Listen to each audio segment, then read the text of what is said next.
Welcome to Discovering the Law. My name is Lucy Rivera and I am the host of this program.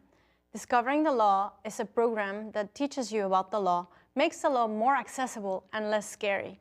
Today, we're going to let you know about the court system and we're going to illustrate all the different ways how to get in and out of the court system in Massachusetts.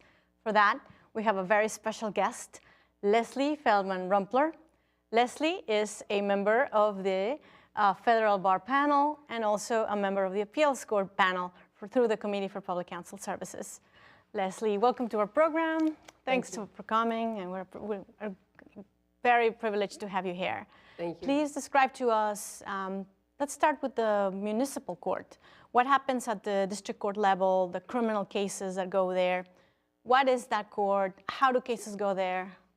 The Boston Municipal Court is one of a number of district courts. There are district courts throughout the state, the Commonwealth of Massachusetts. These are community courts. They are where the lowest level crimes are prosecuted, and I would say probably the greatest number of people appear every morning. The lists are very long there, so when they call the cases, it takes a long time. These cases are the least serious, but they still are serious. Any criminal case is serious. But there are limits on how long a sentence can be, how much time a judge can impose on any one charge in the district court. That limit is 2.5 years. So a person can still end up with a sentence a lot longer than 2.5 years if more than one charge is put together in a complaint, and then the sentences can be added up. The time can be served consecutively, a sentence one after another, and it can therefore add up. How does a case go to the criminal court? How do you start a case in the municipal court, in the lowest court in the state? The very beginning of a case is the application for complaint. Usually the application is made by a police officer after either an arrest or they learn of an offense. They go in literally and apply for a complaint with the clerk magistrate. If the clerk magistrate finds probable cause, they issue a criminal complaint. It's literally a document that says, this is the crime, this is the person who committed it, and this person is being charged. In some situations, it is not a police officer, but a citizen comes into court, and it's pretty much the same process in the sense that they fill out a form, they submit it to the clerk, they can get a hearing, and they can seek the issuance of a complaint.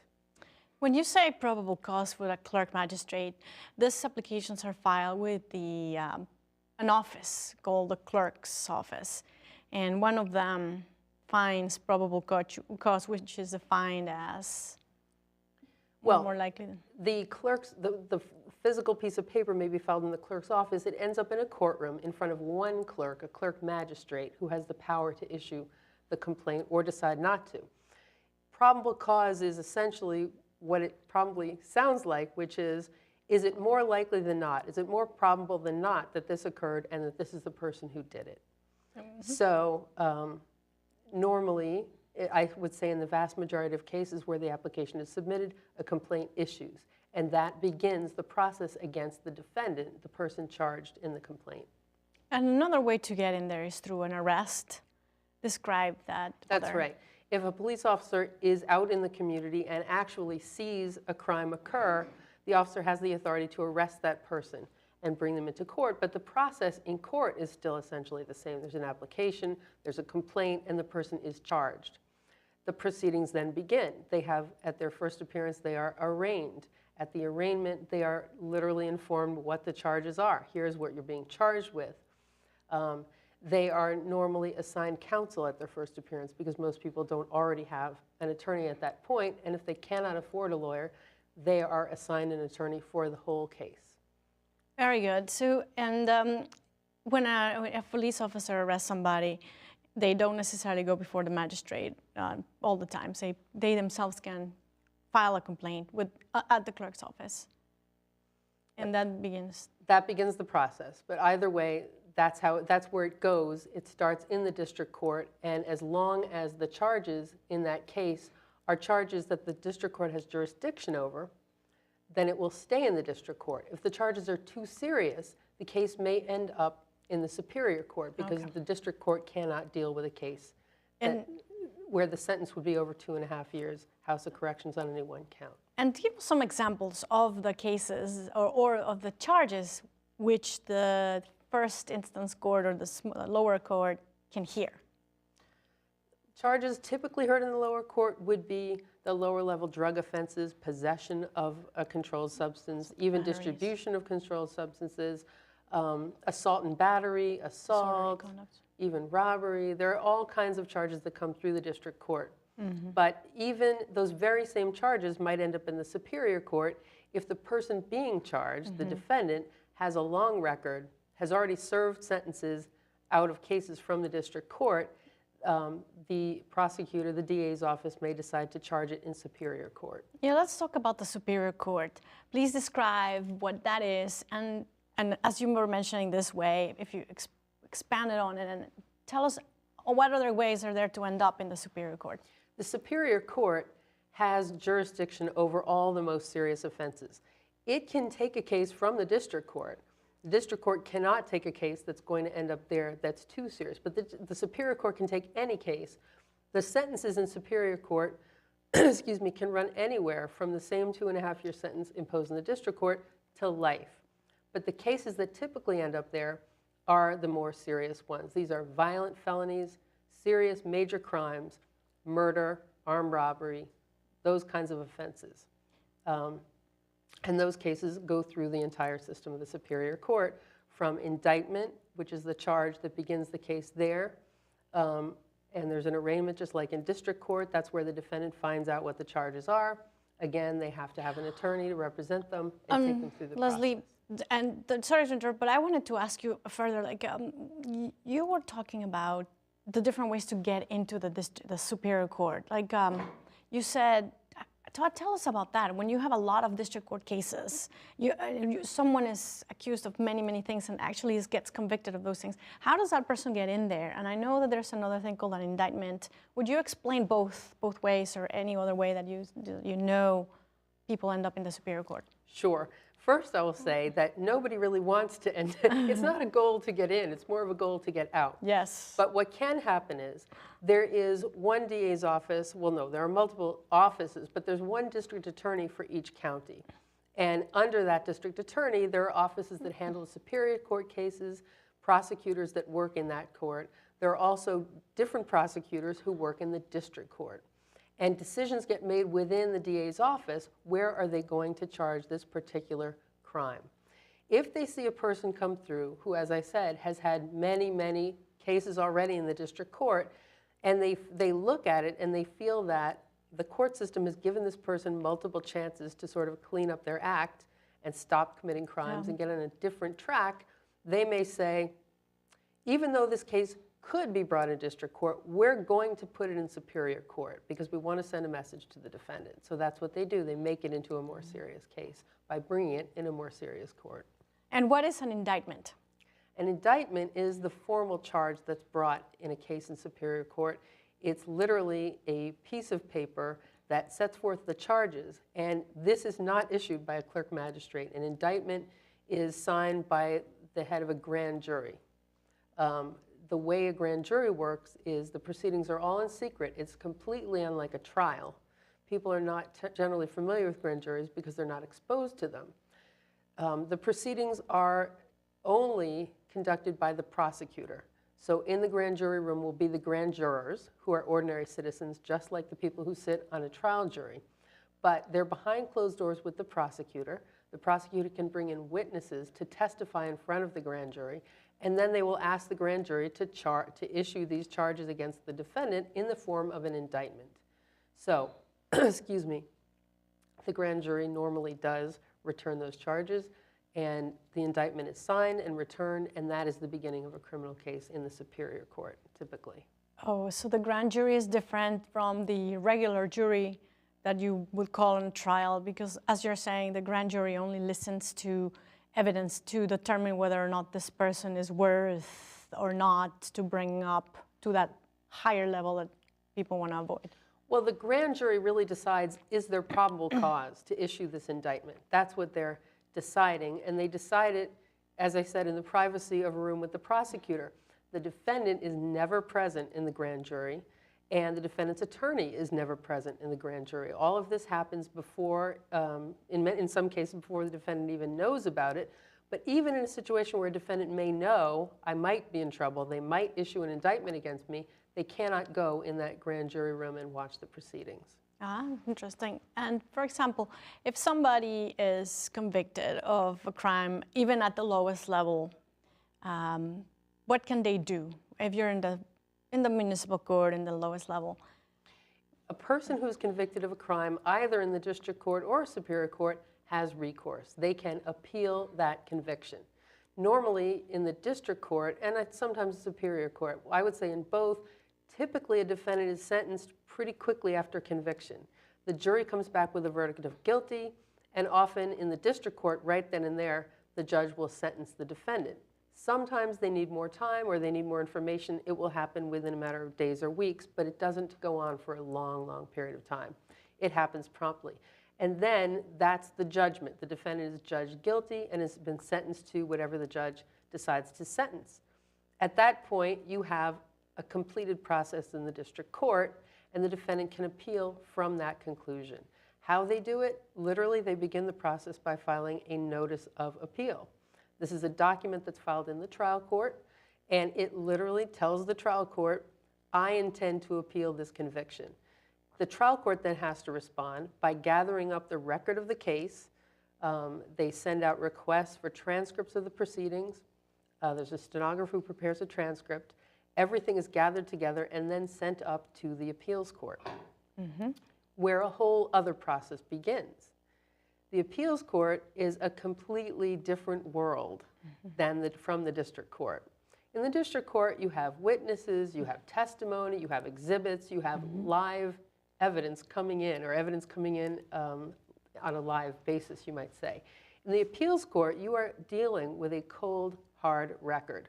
You've got transcripts, you've got exhibits, you don't have jurors, you don't have witnesses, you don't have new evidence coming in.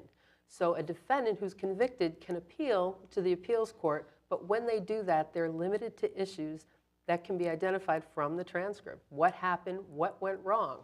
Did the judge make a wrong decision in admitting some evidence that should not have been admitted? Or did the judge fail to allow the defendant to admit evidence that should have been admitted? Did the prosecutor say something in closing argument that was completely unfair, and is the defendant entitled to a reversal on that basis? There are all kinds of issues that can be raised, but they all have to be raised based on the transcript. And the transcript is that written document of basically translating to writing your trial, either in superior court or district court. The transcript literally reflects, or should reflect, if it's accurate, every word that is said in court. Even there are times at trial where there are objections made, the judge may call counsel up to sidebar, up to where the judge is sitting. They then have a little conference out of the hearing of the jury and out of the hearing of the public. That conference is included in the transcript so that everybody can see afterwards what happened. Was it done correctly? Was it done according to the law or not? Very good, Leslie. So that's the appeals court. But what happens when you're in appeals court and you are making an argument? What is the process there? What is the different, the three judges, and how does that work in there? How it begins after the case is it's entered on the docket. That's literally how it starts. And after that happens, there's a briefing schedule set. So there's a deadline for the defendant who's appealing their conviction to file a brief. It's kind of a funny word to use because briefs are long. A brief is a long brief. It's not a brief, it's usually a long brief. And it is a written argument that explains to the court what the defendant feels was unfair with the trial.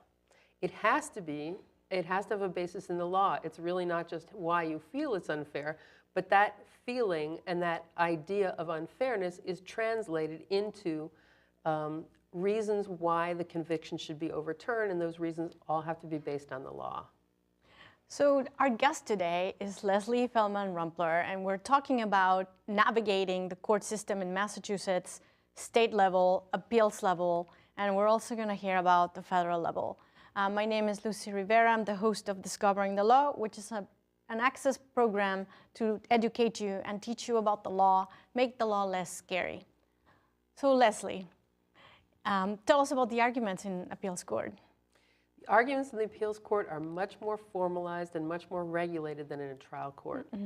In the appeals court, Each side has only 15 minutes to argue, and they are arguing to a panel of 3 judges.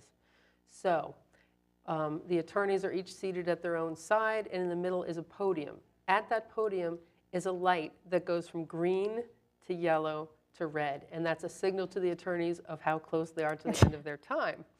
There is guidance from the court about how long you can go when this light starts turning, and if you're answering a question and it turns red, you're in the middle of the answer, you're allowed to continue talking. But once you've finished that answer to that question, you are not supposed to go on. And if you do, somebody will let you know very clearly and tell you to stop. The challenge at an oral argument in the appeals court for the lawyer is to be able to get across the arguments and points they want to make on behalf of their client, to represent their client's interest, while the panel is trying to figure out the law and what they think is important. The panel are the 3 judges. The 3 judges. And they have their own agenda. They absolutely do. And they each have their own agenda sometimes, and they're not always the same. So what ends up happening at times is that the oral argument becomes more of a conversation between the judges, and the lawyer, if that lawyer is lucky, can get their point across and participate in that conversation. Leslie, sometimes their decision might be something that you're not in agreement with as an attorney and as a person who has been sent up to the appeals court. What is the remedy after that? Is there any further review? If the appeals court ultimately affirms the conviction, the defendant does have further recourse, but it's very limited. They can ask the Supreme Judicial Court, which is the highest court of the Commonwealth, to grant further appellate review. They do that in something called a petition for further appellate review. Almost all of these petitions are denied. It's very rare to get a grant because the Supreme Judicial Court, being the highest court, gets so many of them. The judges meet on occasion and they look at all these petitions and evaluate them and they vote on whether to accept or deny it. If they grant further appellate review, it doesn't mean that the defendant will win. It just means they have another chance to persuade this court that the conviction should be reversed. There are 7 justices at the Supreme Judicial Court. In Massachusetts. In Massachusetts. And so briefing, again, takes place. The arguments are briefed. You have to do 7 briefs. 7 briefs. For the 7 people you're going to appear before. Yes, and additional copies of that brief. I can't remember. I think it's at least 21 copies are filed because each justice has their own clerks, and the law clerks read very carefully and help the justices evaluate, look at the case, and prepare for the argument. And then, again, the oral argument at the Supreme Judicial Court is more than double what the argument is at the appeals court. You now have 7 people who are able to cut in at any time and ask a question or make a point and take up your very limited time with the green light turning yellow. So it's a big challenge to be there. So that would be the Supreme Judicial Court of Massachusetts, the highest court. And I wanted to talk about federal court and how do people, well, I know we don't want to end up in any of these courts, but how is it that a case ends up in federal court? And then I'd like to come back and talk about how you can further review the Massachusetts Supreme Judicial Court. But let's talk about federal court first. Sure. Federal court also has trial and appellate levels, but it is the court that a defendant would probably least want to be in. Generally, the cases there are, well, all of the cases there have to be based on violations of federal law.